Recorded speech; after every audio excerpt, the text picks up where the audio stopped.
तर मित्रांनो, तुमका वाटत असत सकाळीच गडी चाललो खया, तर या क्रिकेटकरांकाच माहित असताला की रविवारची पोरा खय जातात ती. तर बिल्डिंगच्या खाली येताच एवढं गारटो पडलो होतो ना, त्या काय विचारूच नकास. तसंच जॅकेट घालून घेतलंय आणि गाडी काढलंय नी सुसाट नेऱ्यात निघालय. तर शब कोळंबी झालंय नी भावाच्या घराकडे इलय.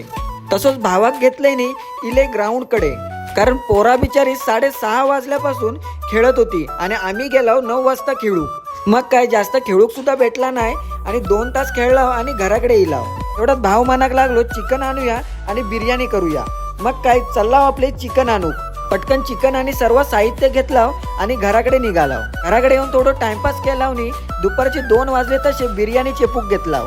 थोडं आराम केलाव आणि पुन्हा खेळूक निघालाव, कारण सकाळी खेळून काय कोटो भरूक नाही म्हणून पुन्हा संध्याकाळी खेळून कोटो भरून घेतलाव.